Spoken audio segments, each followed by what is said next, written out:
तो hello friends, आज हम करने वाले हैं हमारे केमिस्ट्री चैप्टर 1 सॉलिड स्टेट का एक वेरी वेरी इंपॉर्टेंट क्वेश्चन क्या बोल रहे हैं कि what is the difference between Schottky defect and Frenkel defect.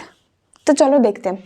सबसे पहले हम याद करेंगे अपना स्कॉटी डिफेक्ट। स्कॉटी डिफेक्ट में हमने क्या पढ़ा था कि हमारे जो same number of positive ions और same number of negative ions missing होते हैं अपने क्रिस्टल लैटिस से, ठीक है, अपनी ओरिजिनल पोजीशन से मिसिंग होते हैं, जिसकी वजह से इसमें डेंसिटी में भी डिक्रीज आता था, क्योंकि वो उसके अंदर तो रहते नहीं थे, कहीं और डिस्प्लेस हो जाते थे, ठीक है।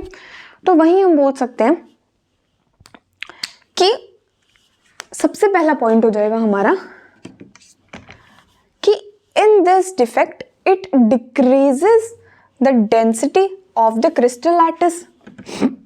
हम बोलेंगे सीधा it decreases the density of crystal lattice। वही फ्रेंकल डिफेक्ट में हमने क्या पढ़ा था कि फ्रेंकल डिफेक्ट होता है कि हमारा कोई भी टाइप का आयन, या आइदर वो पॉजिटिव आयन है या फिर नेगेटिव आयन है, वो डिस्प्लेस हो जाता है अपनी ओरिजिनल पोजीशन से और जाके बैठ जाते हैं इंटरस्टिशियल साइट पे, यानी कि एक वॉइड में जाके बैठ जाता है। तो कहीं ना कहीं वो रहता तो उस लैटिस के अंदर ही है, तो वो डेंसिटी को बिल्कुल इफेक्ट नहीं कर सकता। तो हम बोल सकते हैं यहाँ पे कि it does not decrease the density of the crystal lattice, ठीक है। अब आ जाओ दूसरे पॉइंट पे।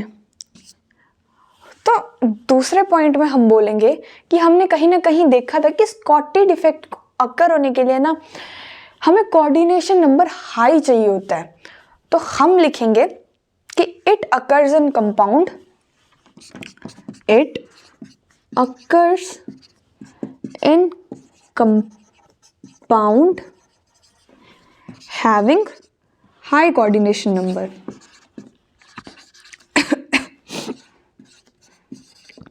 Coordination number. वहीं अगर हम इसकी बात करें तो इसके लिए हमने देखा था कि हमें लो कोऑर्डिनेशन नंबर चाहिए था। तो हम ये बोल देंगे कि it occurs in compound having low coordination number।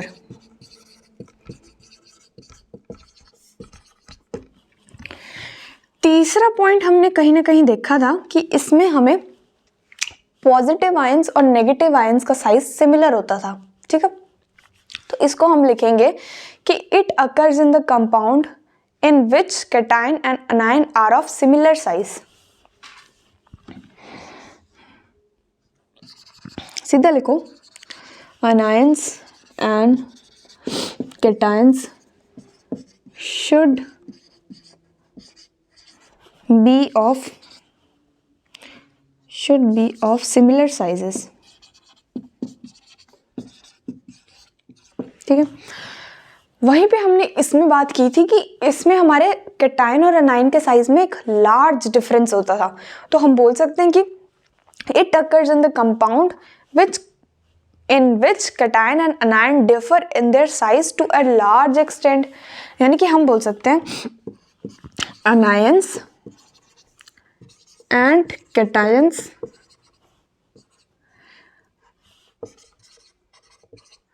have large difference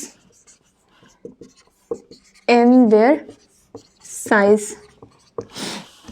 चौथा पॉइंट आपने याद रखना है, इसकी एक्सप्लेनेशन बहुत ही ज़्यादा कॉम्प्लिकेटेड है, तो सिंपल सा याद करो कि there is no change in the value of dielectric constant. इसमें डाइलेक्ट्रिक कांस्टेंट की वैल्यू में कोई बदलाव नहीं आता है, बल्कि यहाँ पे क्या होता है कि it changes the value of dielectric constant, ठीक है। तो लिख दो कि does not affect the value of dielectric constant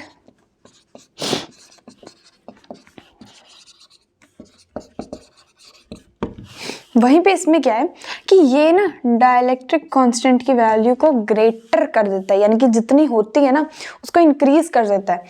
तो हम बोल सकते हैं the value of dielectric constant increases. ठीक है, अब देखो पांचवा सबसे मेन पॉइंट होता है कि इनके एग्जाम्पल्स लिख दो। और अगर आपने मेरी वीडियोस देखी हैं तो उसमें मैंने आपको सिंपल से बताया था कि स्कॉटी डिफेक्ट में आपने दो एग्जांपल्स एज इट इज लिख देने।